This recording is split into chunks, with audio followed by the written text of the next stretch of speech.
Après avoir visité l'Ontario, il me fallait changer d'ambiance. Aujourd'hui, vous allez découvrir ce que j'ai vu à Chicago, la mère patrie des gratte-ciels.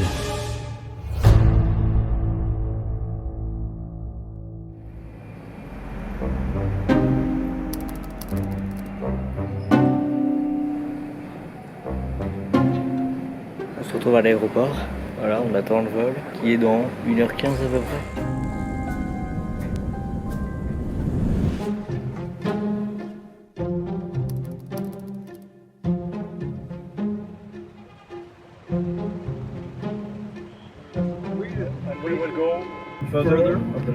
Dès l'arrivée, c'est complètement dingue. Je me souviens que j'étais à l'arrière de la voiture, que j'essayais de voir le haut des gratte-ciels par la fenêtre, mais que j'y arrivais pas.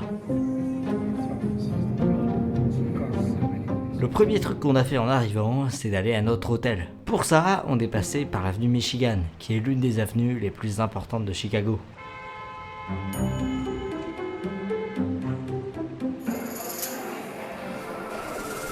Ok, on vient d'arriver à l'hôtel, petite dinguerie. Chambre plutôt vieille, hein, on peut le dire. Il y a des lits avec littéralement des trucs jaunes, ça fait vraiment, mais genre ça date de l'époque de... C'est les rois de France le bail. Après ça, on a directement commencé à se balader dans les rues.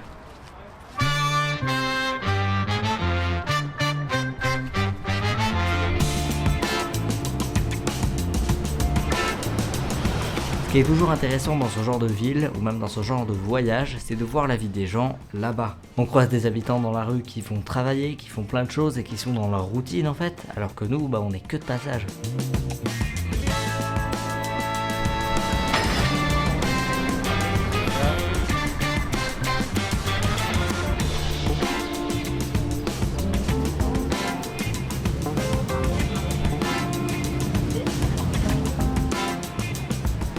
On est actuellement dans la rue de Chicago et c'est une petite dinguerie, c'est pas une très grosse dinguerie. Pour ceux qui ont vu le vlog l'année dernière, c'est on va dire aussi impressionnant que New York.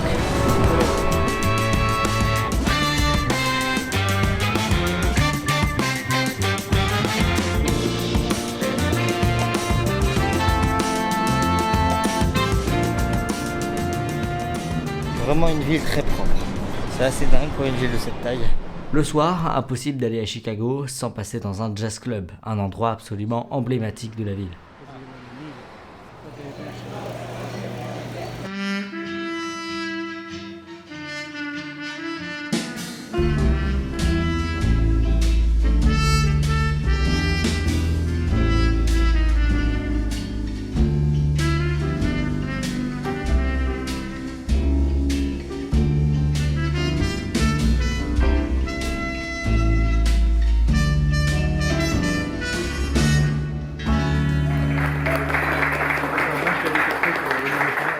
Plutôt cool, franchement. Ça commence à être compliqué de garder les yeux ouverts.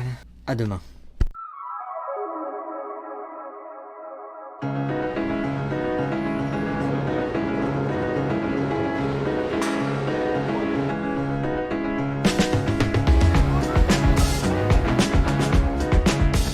Le lendemain matin, on s'est dirigé vers un autre endroit emblématique de Chicago, The Bean.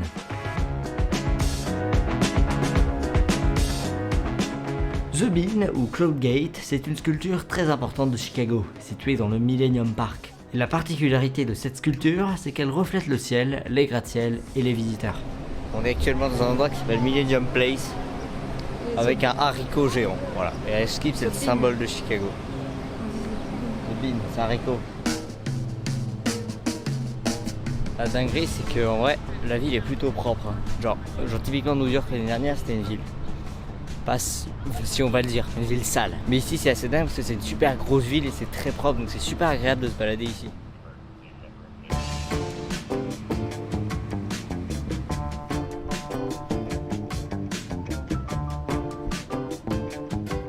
C'est bizarre hein. De trouver ça au milieu des buildings. C'est ce que j'allais dire. Ouais, ça fait très fleuri pour le centre-ville. Ouais. Après,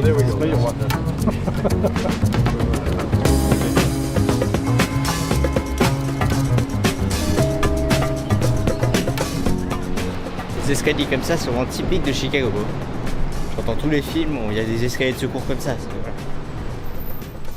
Ensuite, pour essayer de découvrir Chicago sous un autre angle, on a été faire une croisière sur le lac Michigan. Called the Burj Khalifa. So if you look at the side of Trump and imagine another term used in architecture called adaptive reuse. So as you look at the building, you can so it is the merchandise mart, 4.5 million square feet.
Cette croisière, franchement, c'était génial. Ça permet en fait d'avoir une toute autre vision de la ville avec d'autres perspectives.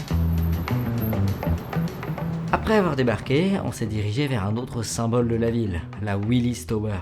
Cette tour, elle a été achevée en 1973 et elle fait 442 mètres de haut. On est actuellement dans le hall de la Willis Tower. Et si tout se passe bien, Allez au sommet. allez en haut. Avant de monter en haut, on a droit à un petit musée sur l'histoire de la tour, et directement après, on se dirige vers le sommet. Alors d'après ce qu'on peut lire sur internet, en haut de la tour, on est censé avoir une superbe vision du lac Michigan et des environs. Mais retenez bien qu'on est censé. Welcome to Skydeck.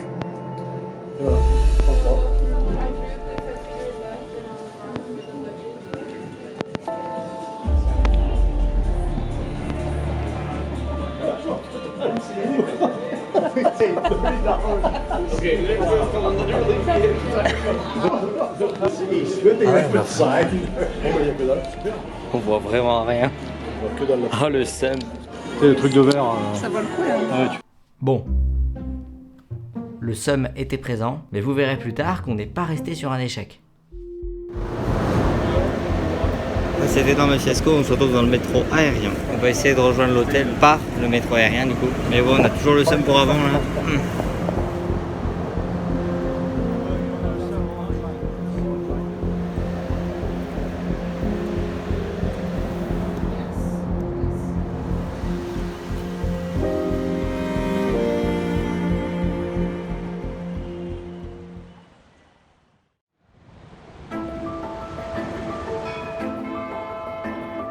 Au début de cette nouvelle journée, on s'est dirigé vers un lieu un petit peu particulier.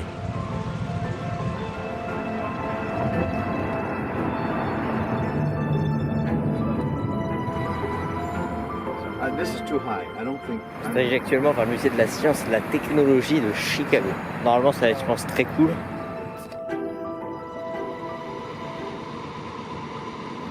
Puis on arrive, un gros 007 à l'entrée, je sais même pas pourquoi. Alors bon, on n'était pas au courant, mais il y avait toute une partie du musée qui accueillait une exposition sur James Bond. Bon, c'était pas le but, mais c'était sympa quand même.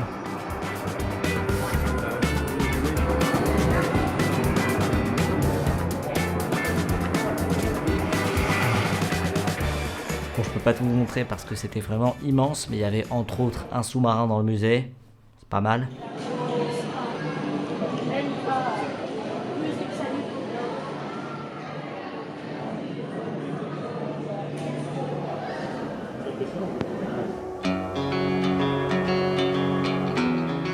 Alors ce qu'il faut savoir, c'est qu'à Chicago, le baseball occupe une place très particulière, avec deux équipes emblématiques, les Chicago Cubs et les White Sox. D'après ce que j'avais pu lire, à Chicago, le baseball est une véritable tradition qui rassemble la ville. Et c'est justement ce qu'on va aller découvrir.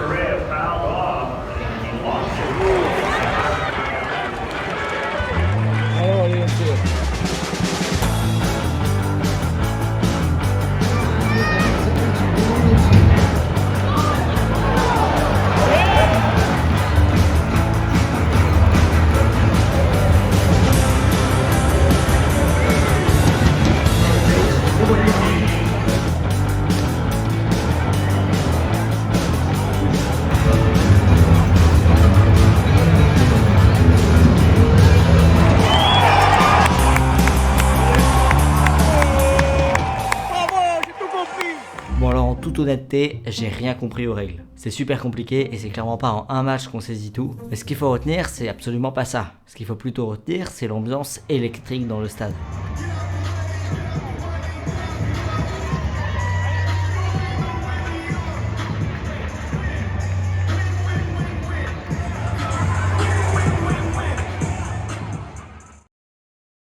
Après cette découverte assez dingue, on avait décidé de se détendre un peu. Et quoi de mieux pour cela que de se rendre à Navy Pier, un des sites incontournables de Chicago qui se situe directement sur le lac Michigan.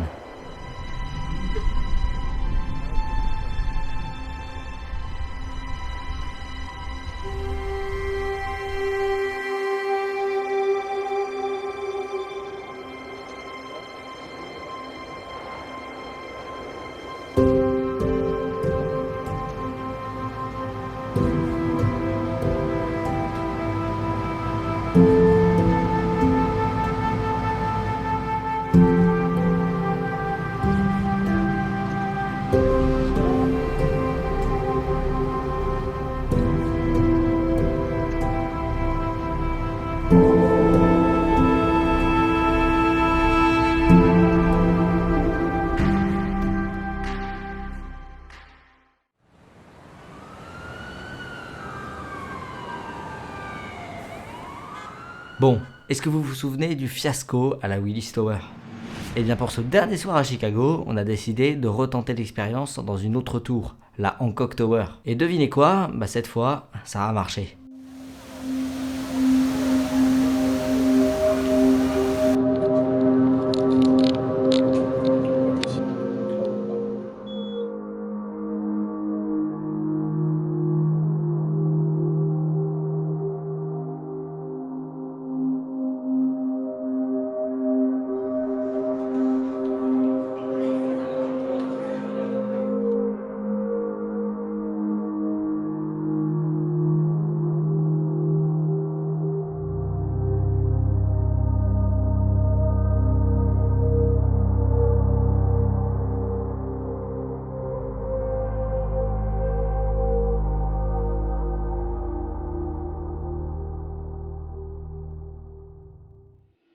Bon, sur ce, j'espère que cette vidéo vous a plu. J'espère que vous avez aimé découvrir certains lieux emblématiques de Chicago. Je vous invite à vous abonner à la chaîne et à mettre un commentaire. Salut tout le monde, à plus.